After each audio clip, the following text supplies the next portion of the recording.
another day, another customer. Meron tayo rito, Yamaha Tracer 900 GT. Ayun o. So yung owner nito, suki-suki na natin. Yung owner nito, taga Baguio lang.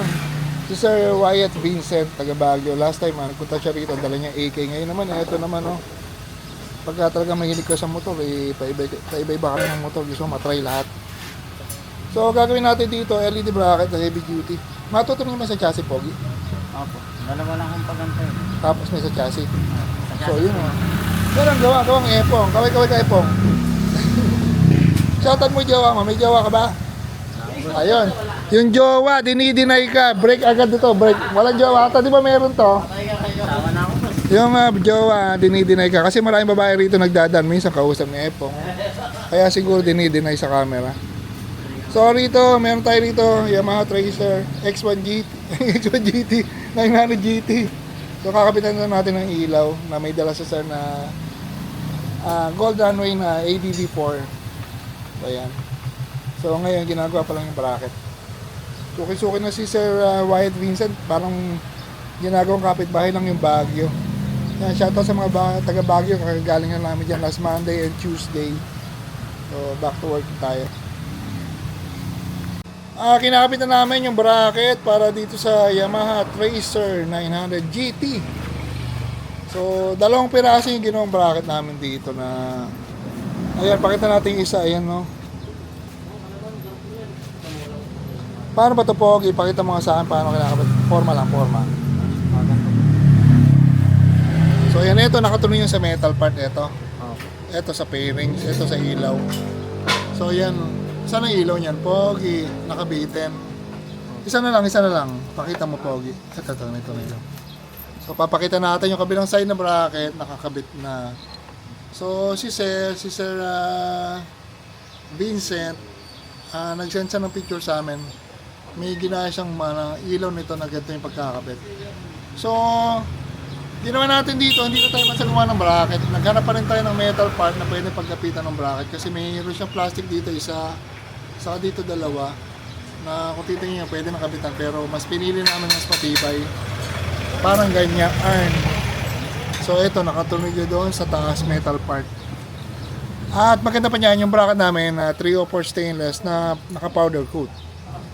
So madali makapit, Pogi. Ayun ang gumawa niyan ay ito si Epong, si Charles.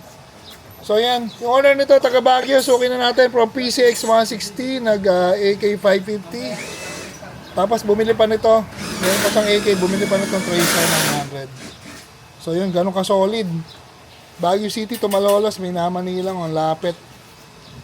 So tapos yung ilaw naman nito may harness na kasi Gold Runway yan. Ayan. Nakikabit na namin mga LEDs yung yung ilaw. Papakita ko lang paano kinabit yung bracket. So, ito yung bracket natin. Hindi siya diretso pa ganon. So, gaya yung pinakita ko, nakatumingyo rito. Tapos, meron siyang paakyat. Nakatumingyo sa metal part. Yung ilaw nito is Gold Runway na ADV4. Yan, parang siyang parang blue water pero yung Gold Runway brand. So, ayan yung ganyan-ganyan yung sinenda picture ni Sir. So, ginaya lang natin na dito nakakabit. Pailawin muna natin.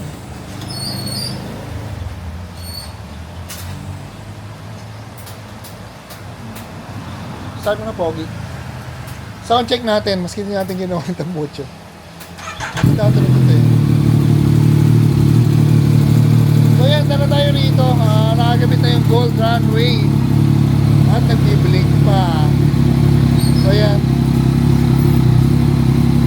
Pagka may gusto kayong pa-customize na bracket, sasakyan man yan o motor, basta kaya namin gagawin natin. Make sure lang na maglaan kayo ng mahabang oras. Kasi matagal talaga fabrication ng bracket. Yung bracket nito, 304 stainless na naka-powder coat. Kaya napaka-solid. Siguradong hindi kakalawangin. Yan.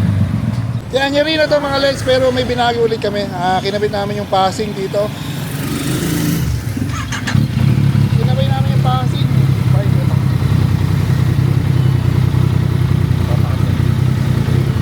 Passing natin, Pogi. So, yung light nito, ang trigger niya is negative. So nag-relay pa kami para mapagana yung passing ng Gold Runway. Ayan, dala tayo rito. Lahat na ginawa natin dito, nung ating mag-pricing ng electrical tape. Yung sabihin ng harness nga pala ito, pero yung sa passing conversion,